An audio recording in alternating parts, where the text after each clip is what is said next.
ህይወት የሚመሩ ሰዎች እግዚአብሔር ያላቸው ሰዎች እንጂ ብር ያላቸው ሰዎች አይደሉም። ወዳጆቼ ህይወት ያማረ የሚሆነው ህይወት የተባረከ የሚሆነው ህይወት ከምታዩት ባለፈ ትርጉም ያለው የሚሆነው ትርጉም ያለው የህይወት ሁሉ ወደብና የህይወት ሁሉ ምንጭ የሆነው እግዚአብሔር ያለበት ህይወት ብቻ ነው። እግዚአብሔር የሌለበት ነገር ሁሉ ጨለማ ነው። እግዚአብሔር ብርሃን ከሆነ እግዚአብሔር የሌለበት ህይወት ሁሉ ጨለማ ነው። እግዚአብሔር የሌለበት ትዳር ጨለማ ነው። እግዚአብሔር የሌለበት ሀብት ሸክም ነው። እግዚአብሔር የሌለበት ሩጫ ሁሉ ከንቱ ድካም። እግዚአብሔር ያለበት ነገር ብቻ ነው የእርግጠኛ ህይወት። ሰው በጨለማ ይኖራል ማለት በግምት ይኖራል ማለት ነው። ሰው በጨለማ ይኖራል ማለት በዳበሳ በዳሰሳ በድንግዝግዝ ይኖራል። ሰው እርግጠኛ ሆኖ መኖር የሚችለው በህይወቱ እግዚአብሔር ሲኖረው ብቻ ነው። ኢየሱስ ሲኖረው ብቻ ነው። ለዚህ ነው እኛ አማኞች በልጁ በክርስቶስ ኢየሱስ ከማመናችን የተነሳ ዛሬ ላይ ቆመን ዘላለምን እርግጠኞች ነን። ከሞት እንዳመለጥን እርግጠኞች ነን። ከጨለማ ወደሚደነቅ ብርሃን እንደገባን እርግጠኞች ነን። ሞተን እስክንሄድ ድረስ አንጠብቅም። ዛሬ በምድር ላይ የተመላለስን ባለበት በዚህ ሰዓት እንኳን ማንም በክርስቶስ ቢሆን አዲስ ፍጥረት ነው፣ እነሆ አሮጌው አልፏል፣ ሁሉ አዲስ ሆኗል ተብሎ እንደተጻፈ በክርስቶስ የተሞላ ህይወት ያለው ወይም እግዚአብሔር ያለው ሰው እርግጠኛ የሆነ ህይወት ነው የሚኖረው። የግምት ህይወት አይኖርም። የዝም ብሎ የመውጣት የመግባት ህይወት አይኖርም። ስለዚህ እግዚአብሔር የሌለበት ህይወት ብለን ነው ዛሬ የምንካፈለው። እግዚአብሔር ብርሃን ከሆነ እግዚአብሔር የሌለበት ህይወት ጨለማ፣ እግዚአብሔር ፍቅር ከሆነ እግዚአብሔር የሌለበት እሱ የሌለበት ህይወት ሁከትና ጥላቻ፣ ጠብና ክርክር የሞላበት ህይወት ነው።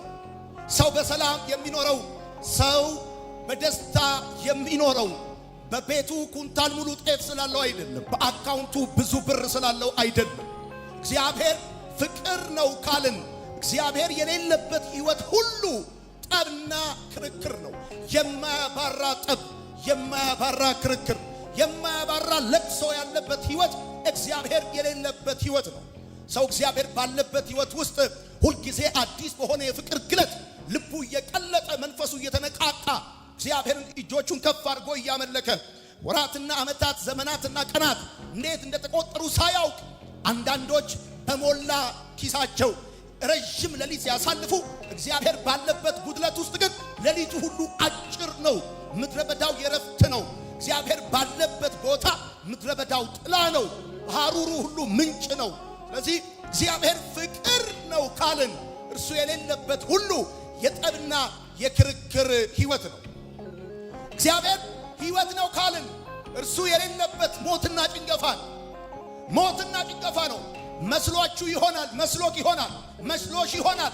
እግዚአብሔር በሌለበት የሰበሰባችሁት የሰበሰብሽው የደረስክበት ወይም ደግሞ የምታስበው ነገር ከቤቱ ወጥተህ ከሐሳቡ ርቀህ በብዙ የህይወት አቅጣጫ በሚመስል የህይወት ጎዳና ነገሮችን ስታጠበጥብ መስሎክ ሊሆን ይችላል። ነገር ግን አንድ ነገር እነግርሃለሁ፣ እግዚአብሔር የሌለበት ህይወት መደምደሚያው መፍረስና ሞት ነው። ሰው ከእግዚአብሔር ጋር ሲሆን ነው በህይወት የሚኖረው። ሰው ከእግዚአብሔር ጋር ሲኖር ነው እየለመለመ የሚሄደው። ወዳጆቼ ዛሬ ከእግዚአብሔር ጋር በመሆናችሁ፣ ዛሬ በእግዚአብሔር ጉባኤ በመገኘታችሁ፣ እሱ በተሰየመበት እሱ ከፍ ባለበት ስሙ በሚጠራበት መንፈሱ በሚፈስበት ጉባኤ በመገኘታችሁ እናንተ እንዴት የተባረካችሁ ናችሁ! እናንተ ለዚህ ነው እግዚአብሔር ባለበት ቦታ እንደ መገኘት ያለ ድንቅ በረከት የለም። እግዚአብሔር ያለበት ህይወት ሞትና ጭንገፋ የለበትም። ይህንን ስናገር አሜን እንድትሉ የምፈልገው በህይወታችሁ ብዙ ክርክርና ተግዳሮት ሊኖር ይችላል። ዛሬ ግን መንፈስ ቅዱስ በዚህ ቃል አማካኝነት የሚነግራችሁ አንድ ጉዳይ እግዚአብሔር ባለበት ቦታ ሞትና ጭንገፋ የለበትም። አሜን ይባላል። ይኸው ዛሬ ማለዳ እንደዚህ ትንቢት እናገራለሁ በህይወታችሁ ላይ 2015 ምንም አይነት ሞትና ጭንገፋ አያገኛችሁም። ወይኔ ወይኔ ወይኔ ያገኘኛል የሚል ሰው ካለ ክልትው ማለት ይችላል፣ የራሱ ጉዳይ ነው። እኔ ግን ፕሮግራሜን ስላልጨረስኩኝ፣ እኔ ግን እግዚአብሔር በእኔ ላይ ያለውን ዓላማ ስላልጨረሰ በጌታ በኢየሱስ ስም በዚህ ዓመት ጭንገፋ አያገኛቸው፣ ሞት አያገኛቸው።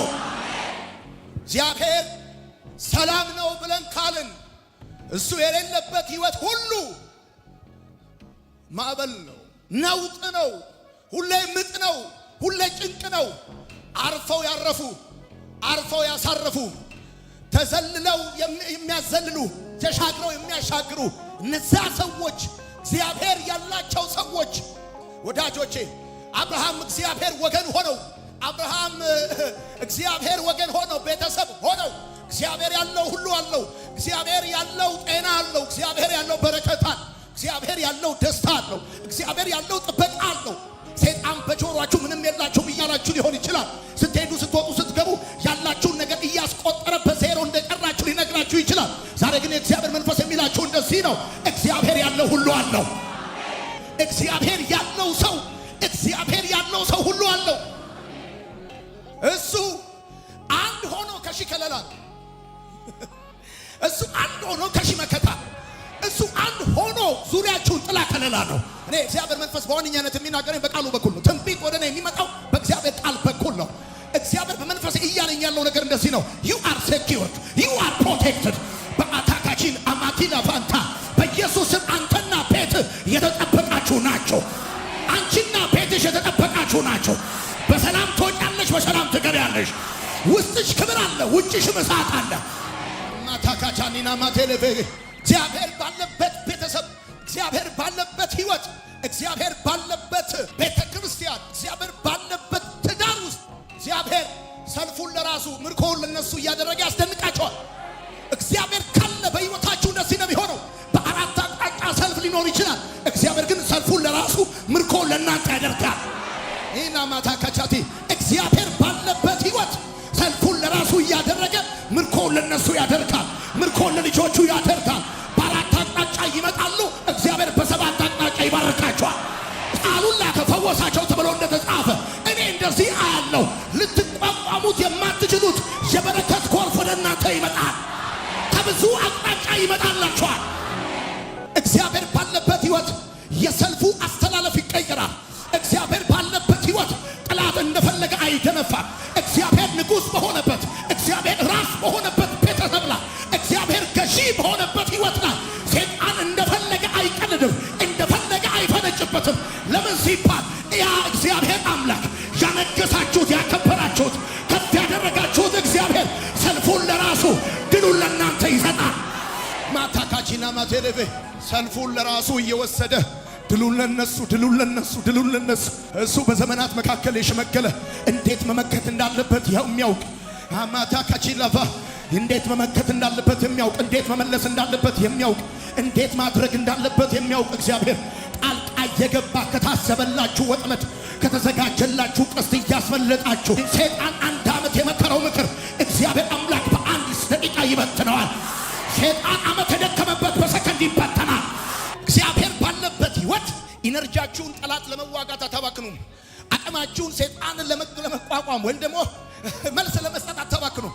ምክንያቱም ያ ያኖራችሁት እግዚአብሔር ያኖራችሁት በጣም ብዙ ሰዎች በዚህ ሰዓት ለማኖር የሚሮጡት አንድ ጉዳይ ነው፣ ብር ነው፣ ወርቅ ነው። እናንተ ግን በልባችሁ ያኖራችሁት፣ በቤታችሁ ያነገሳችሁት፣ በህይወታችሁ ያተለቃችሁት በግራና በቀኝ የሚታይ ባለስልጣን አይደለም፣ ባለሀብት አይደለም። እኔ ግን ንጉሴን ሾመዋለሁ እንዳለ ዳዊት ንጉሱን የሾመ ሰው ዘንድሮ እግዚአብሔር ሰልፉን ይወስድለታል። እግዚአብሔር እንደዚህ ይልሻል፣ የቤትሽን ሰልፍ ወሰድኮት፣ ያስጨነቀሽን ወሰድኮት፣ የተገዳደረሽን ወሰድኮት። እሁድ ትንቢታዊ ቃል የምንቀበልበት ቀን ነው። ትንቢታዊ ቃል የምንቀበልበት ቀን ነው። እሁድ እግዚአብሔር ምስክሬ ነው። ለረጅም ዓመት ያስቸገራችሁ በዚህ ዓመት በእናንተ እጅ አይደለም፣ በእግዚአብሔር እጅ ይመጣል። በእግዚአብሔር እጅ ይመጣል። በረከታችሁን ያዘ በእግዚአብሔር እጅ ይመጣል። መንገዳችሁን የዘጋ በእግዚአብሔር እጅ ይመጣል። በቤታችሁ እናንተ 7 ብትሆኑ እቤታችሁ ዲነር ቴብሉ 8 ቢሆን 8ኛው ላይ እግዚአብሔር ቢኖር በህይወታችሁ ላይ እንደዚህ ነው የሚሆነው። ለልጆቻችሁ አከፋፍላችሁ ታውቃላችሁ? ኬክ ሰጣችሁ ታውቃላችሁ? ከረሜላ ሰጣችሁ ታውቃላችሁ? ለሆነ ድርሻቸው ሰጣችሁ ታውቃላችሁ? በጣም በቤታችሁ ኬክ የሚወድ ልጃችሁ እሱ ካለ እንደማያስበላችሁ የምታውቁት እግዚአብሔር እንደዚህ ነው። ይሄ በቤታችሁ ያኖራችሁት እግዚአብሔር ከእናንተ ጋር ያለው እግዚአብሔር ድርሻውን ሲወስድ ሰልፋችሁን ይወስደዋል። ምርኮ ለእናንተና ለልጆቻችሁ ይሆናል። እስቲ በደንብ አድርጋችሁ አሜን በሉ። በጣም የሚያስጨንቃችሁ፣ ወደ ጓዳ ስትገቡ የሚያስጨንቃችሁ፣ ወደ ሳሎን ስትወጡ የሚያስጨንቃችሁ፣ በጣም እንቅልፍ የነሳችሁ ነገር ሊኖር ይችላል። የህይወታችሁ ባለቤት የህይወታችሁ ጌታ ዛሬ ማለዳ እንደዚህ ይላችኋል፣ ሰልፋችሁን ወስጄዋለሁ። እናንተ ከፊት አትሆኑም፣ እኔ ከፊት እሆናለሁ። በቃሉ በኩል እግዚአብሔር የማይናገራችሁ ሰዎች በማንም በኩል አይናገራችሁ። እኔ አሁን ለነገ ዲስኮ ሰዓት ካገኘው ገዛለሁ። የድሮ ዲስኮ መድኃኒዓለም እንደዚህ ብሎኛል። ሰልፉን ሃሌሉያ። እግዚአብሔር የሌለበት ህይወት በጥፋትና በመፍረስ ነው የሚደመደበው። እግዚአብሔር የሌለበት ሀብት ይሰበሰባል፣ ነገር ግን ይበተናል። እግዚአብሔር የሌለበት ዝና ይወጣል፣ ነገር ግን ይወርዳል። ታውቃላችሁ፣ የዚህ ዓለም ሰዎች እንደ ባንዲራ ነው የሚያደርጉን። ጠዋት ያወጡታል። ባንዲራ ምን የቱንም ያህል ክቡር ቢሆን ጠዋት ያወጡታል። ሳይወርዱት እንቅልፍ የላቸው። ጠዋት ያወጡትን ማታ ያወርዱታል። እግዚአብሔር የሌለበት ህይወት መጨረሻው የታወቀ ነው።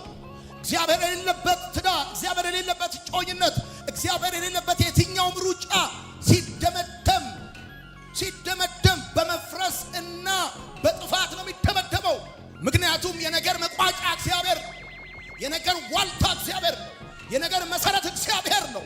እግዚአብሔር የሌለበት ህይወት በአሸዋ ላይ እንደተሰራ ቤት ነው። ጎርፍ በመጣ ጊዜ ለተወሰነ ጊዜ ሰላም ይመስላል። ነገር ግን ጎርፍ ሲመጣ እግዚአብሔር የሌለበት ህይወት የሚደመደመው በጥፋት ነው። እግዚአብሔር የሌለበት ህይወት የሚደመደመው በለቅሶ ነው። እግዚአብሔር የሌለበት ህይወት የሚደመደመው በመፍረስ ነው። ወዳጆቼ በህይወታችሁ እግዚአብሔር ካለ ኪሳራ እንኳን ቢኖር ካሳ አለ።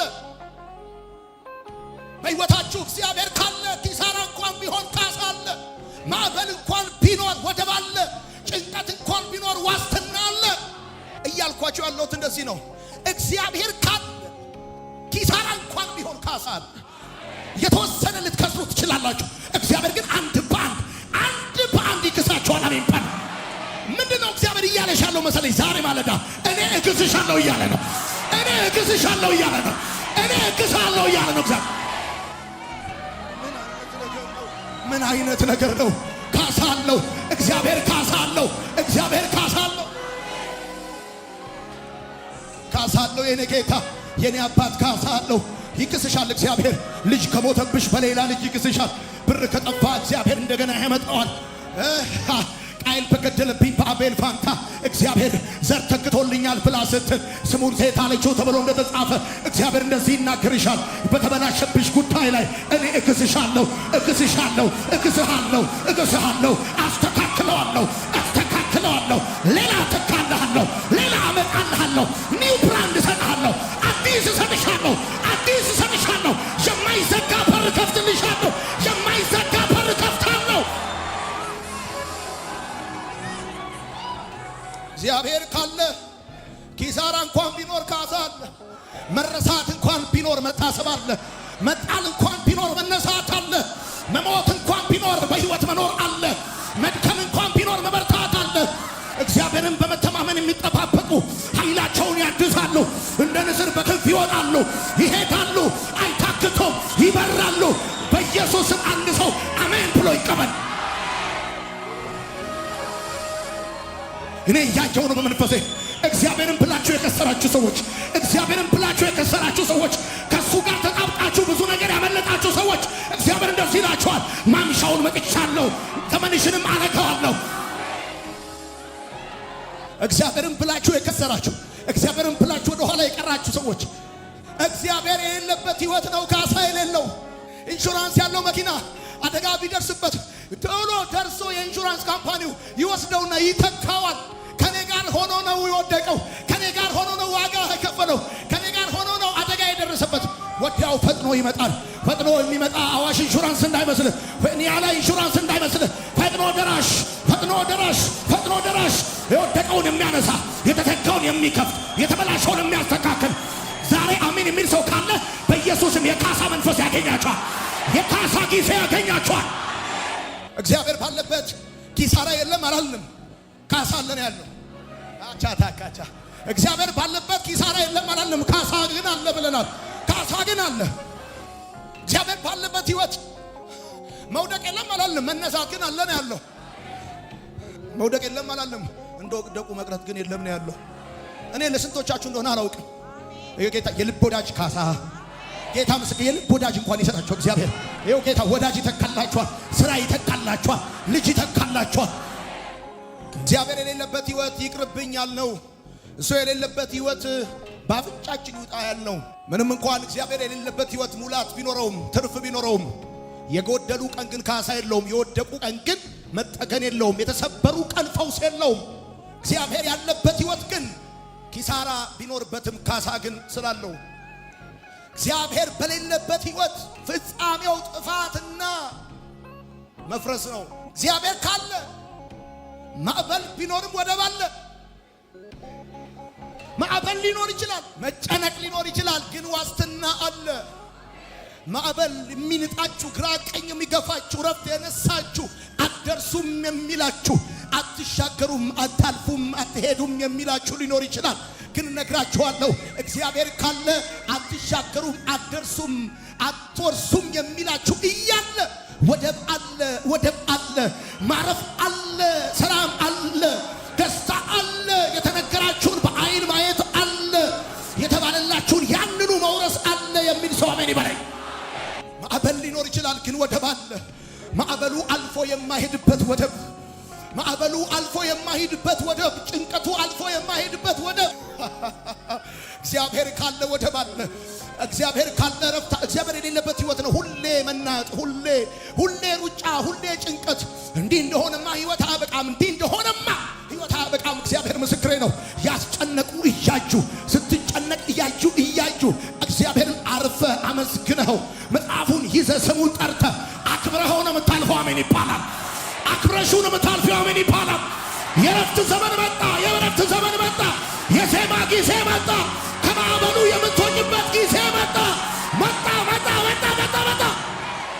ሁሉ በሰላም በደህና ደረሱ ተብሎ እንደተጻፈ ያ የጭንቅ ሌሊት አልፎ ያ የፍርሃትና የሞት ጊዜ አልፎ ወደ ዳር ደረሱ፣ ወደ ጥግ ደረሱ፣ ወደዛ ደረሱ። ዛሬ ነግራችኋለሁ፣ እግዚአብሔር ምስክሬ ነው። ያንዳንዶቻችሁ ማዕበል እግዚአብሔር እንደዚህ ይለኛል፣ ዛሬ በቃ ይለኛል ጌታ፣ ዛሬ አበቃ ይለኛል ጌታ፣ ዛሬ መድረስ ይሆንላችኋል። ወዳጆቼ በእግዚአብሔር ቃል ላይ you have to be serious። የእግዚአብሔር ቃል ዴስቲኒን ይቀይራል። የእግዚአብሔር ቃል የታመነ ቃል፣ ከትንቢት ሁሉ የጸና ቃል። ይሄ ቃል በሚቀጥለው ሳምንት በአንተና በጓደኞች መካከል ልዩነት ያመጣል። በአንተና በሥራ መካከል ልዩነት ያመጣል። እግዚአብሔር ካለ እንዲሁ በሐሳብ እንደሄዱ መቅረት የለም። እግዚአብሔር ያለበት ህይወት ውስጥ እንዲሁ በሐሳብ ጭልጥ እንዳሉ፣ እንዲሁ በሐሳብ እንደተንቀዋለሉ መቅረት የለም። መድረስ የሚባል ወደብ አለ። መቼ ነው ለኔም ተራው የሚደርሰኝ ያላችሁ ሰዎች፣ መቼ ነው ለኔ ተራው የሚደርሰኝ ያላችሁ ሰዎች ካላችሁ እግዚአብሔር እንደዚህ ይላችኋል፣ ዘንድሮ ነው ይላችኋል። እግዚአብሔር ካለ በእሳት ውስጥ መዝሙር አለ፣ በእሳት ውስጥ ቅኔ አለ። እግዚአብሔር ካለ ወዳጆቼ ስንዘምር ያዩን ሰዎች የምናልፍበት እሳት ያለ አይመስላቸውም። ስንዘምር ያያችሁን እሳት ስላልነደደብን ሳይሆን ከእሳቱ ጋር ለኛ ብቻ የሚታይ መለኮት ስላለ ነው። ያ ንጉሥ እንዳለ ወደ እሳቱ የጣልኩት 3 ሰው ነበር፣ አሁን ግን የማየው 4 ነው እንዳለ አይኖቻችሁ ተከፍቶ ብታዩ እግዚአብሔር ምስክሬ ነው። በእሳት ውስጥ ሆናችሁ መዝሙር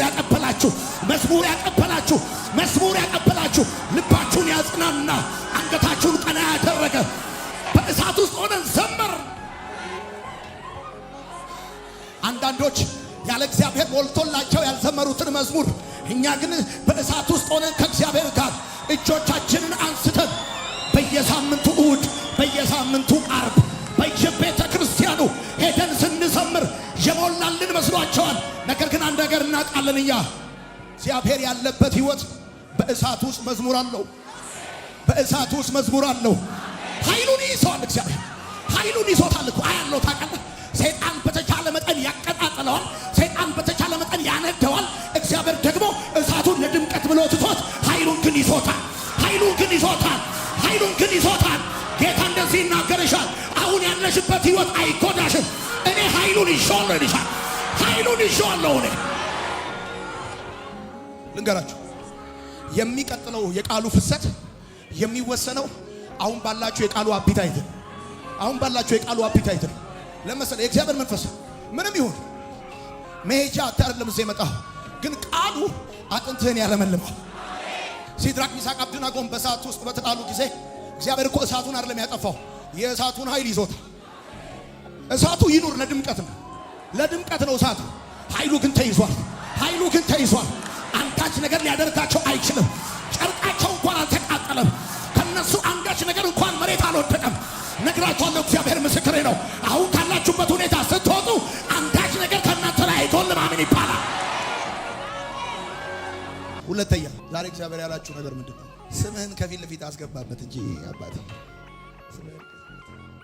እግዚአብሔር የሌለበት ህይወት ወደ ተሰበረ ድልድይ እንደሚጓዝ ሰው ይመስላል። ወደ ተሰበረ ድልድይ የሚጓዝ ሰው መንገዱን ይከልሳል። እግዚአብሔር የሌለበት ህይወት የክለሳ ህይወት ያለበት፣ መሄድ ግን መድረስ የሌለበት፣ የቀን ማሳለፊያ የእድሜ ማባከኛ የሆነ ህይወት ነው። ወደ ተሰበረ ድልድይ የሚሄድ ሰው መንገዱን እንደሚከልሰው እንዲሁ እግዚአብሔር የሌለበት ህይወት የክለሳ ህይወት ነው። እግዚአብሔር በሌለበት የሄድከውን መንገድ ሁሉ ትከልሰዋለህ። ይገርማል።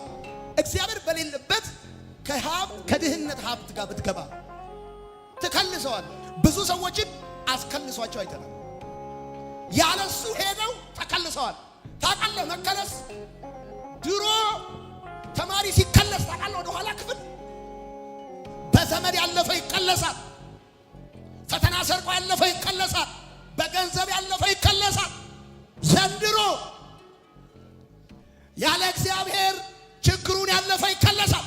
ያለ እግዚአብሔር ከድህነቱ የወጣ ወደ ድህነት ይከለሳል። ያለ እግዚአብሔር ከፍ ያለ ወደ ዝቅታ ይከለሳል። አንድ ሰው አለ ከእግዚአብሔር ጋር ማጣትን ከተራመድከው ደግመህ አትኖረው። የሰማኝ ደግመህ ያንን ህይወት ድጋሚ ለምን ኖረዋል? አብረ ነው ከእግዚአብሔር ጋር ያንን ህይወት የኖርከው። የሰማኝ ሰው ካለ ከእግዚአብሔር ጋር ማጣትን ከኖርከው ደግመህ ሁለተኛ ጊዜ ደግመህ ያንን የማጣት ህይወት፣ ያንን የብቸኝነት ህይወት፣ ያንን የችግር ህይወት አትደግመው። እግዚአብሔር ምስክሬ ነው። ይኸው ዛሬ ማለዳ እግዚአብሔር እንደዚህ ነው የሚላችሁ፣ ከኔ ጋር ሆናችሁ እየኖራችሁ ያላችሁትን ህይወት ይላችኋል ጌታ፣ አትደግሙትም በኢየሱስ። ከዚህ በኋላ ተመልሶ አይመጣም ወደ ህይወታችሁ አይመጣም። ለምሳሌ ይሄንን የጉድለት ይሄን የጥያቄ ይሄን የመከራ ህይወት ከሆኑ ሰዎች ጋር ሆነ ልታጥፈው ትችል ነበር። ማጠፊያውን ልታሳጥረው ትችል ነበር። መንገዱ የረዘመብህ ከእግዚአብሔር ጋር ስለሆንክ ነው። እግዚአብሔር ይገርማል፣ ዲስፕሌስመንት አይጠቀምም። በዲስታንስ ነው ይዞክ የሚሄደው። የሆኑ ሰዎች አሉ ተውና ና እግዚአብሔርን ተይውና ነይ፣ እኔ የበረከትን መንገድ አሳጥርልሻለሁ፣ የብልጽግና መንገድ አሳጥርልሻለሁ፣ የድል የከፍታን ህይወት አሳጥርልሻለሁ ያሉ አንቺ እነሱም ብለሽ ቢሆን ኖሮ የሚከለስ ህይወት ነበር ምትኖሪው። እንዳይመስልሽ ጓደኞችሽ ካንቺ የፈዘዙ የደነዘዙ ደነዘዘ የሆኑ ጓደኞችሽ እንደነሱ አይነት 40 የምታጣጥፊ ሴት ከእግዚአብሔር ጋር መሆንን መርጠሽ ጥለውሽ ሄደው የማጣትን ዘመን አሳጠሩት አይደል? ይገርምሻል፣ ይደግሙታል። ደግሞ ታይተናል። ይደግሙታል። ይገርምሻል። ያለ እግዚአብሔር የችግራቸውን ዘመን ያሳጠሩ ሰዎች፣ ያለ እግዚአብሔር የመከራ ዘመናቸውን ያሳጠሩ ሰዎች ይደግሙታል፣ ይከለሳሉ። እግዚአብሔር አምላክ ማንንም በዘመድ አያሳልፍም፣ ማንንም በውሽማ አያሳልፍም፣ ማንንም ይከለሳል። እያንዳንዱ ተከልሷል። ይገርምሻል። ያለ እግዚአብሔር የወጡ ባለስልጣኖች ጠቅላላ ተከልሷል። ደግሞ ሲከለሱ ይገርምሻል። ክፍለ ከተማ እንኳን ቦታ አይደለም ወረዳ፣ ቀበሌ፣ ገበሬ ጎጥ ላይ ያሉ ቦታ እንዳይኖራቸው አድርጎ ነው ይከልሳል። አሁን የምትጓዘውን ጉዞ ደስ ልትሰኝበት ይገባል። አሁን በምትኖረው ህይወት ቢኮዝ ይሄን ህይወት እየተራመድክ ያለው ከእግዚአብሔር ጋር ስለሆነ ከአባት ጋር ስለሆነ ነው። ይሄን ህይወት ሁለተኛ ደግመህ ይሄን ህይወት አትኖረው። ምን አይነት ነገር ነው? ምን አይነት ነገር ነው? ከእግዚአብሔር ጋር ሆናችሁ ጥርሳችሁን ነክሳችሁ ያለፋችሁትን ህይወት ብትፈልጉ አትደግሙት። አንዳንድ ጄኒውን ክርስቲያኖችን አውቃለሁ። ጄኒውን ናቸው፣ እግዚአብሔርን የሚወዱ ቤተክርስቲያን የሚያገለግሉ ሀብታም የሆኑ ሰዎች አሉ። እነዚህ ሰዎች ይገርማል፣ ባይፈልጉ ካሁን በኋላ ደሃዩ ቢኮዝ እንደማንም ከተማው ላይ ተርመጥምጠው አይደለም ሀብት የሰበሰቡት፣ በማንም ሰው ነግደው አይደለም ሀብት የሰበሰቡት። ከእግዚአብሔር ጋር መሬት ላይ ተደፍተው ገንዘባቸውን ለአመፃና ለርኩሰት ሳይሆን ለወንጌል እግር ያደረጉ እነዛ ሰዎች ድጋሚ ያንን የመከራ ህይወት አይደግሙትም። ምንድን ነው እግዚአብሔር እያላችሁ ያለው? ያንን ያንገፈገፋችሁ፣ ያንን ያስለቀሳችሁ፣ ያንን በጣም ቋቅ እስክትላችሁ ድረስ ያስጨነቃችሁን ያንን ህይወት ይላችኋል እግዚአብሔር። አትደግሙትም። አሜን ባለው። እግዚአብሔር የሌለበት ህይወት ከመቆም አይሻል። ከመቆም የሚሻል ህይወት አለ። ያው በለው መሄድ ግን መድረስ የሌለበት ትሄዳለህ ግን አትደርስም። አትደግሚው። እግዚአብሔር ምስክሬ ነው። ያቺን አከራይን እኔ አልደግም። አከራይን ሁለተኛ አልደግም። በኢየሱስ አከራይ የሚባል ታሪክ ሁለተኛ አልደግምም። ካልፈለክቶ እኔ ግን አልደግመውም በኢየሱስ። እግዚአብሔር ምስክር። ድጋሚ የማታስተናግዳቸው ጥሪዎች በህይወት ይፈጠራል። ድጋሚ የማታስተናግዳቸው ሁለተኛ ጊዜ ወደ አንተ የማይመጡ የእግዚአብሔር መንፈስ ነው የሚናገረኝ። ድጋሚ የማታስተናግዷቸው የስልክ ጥሪዎች አሉ ታያላችሁ።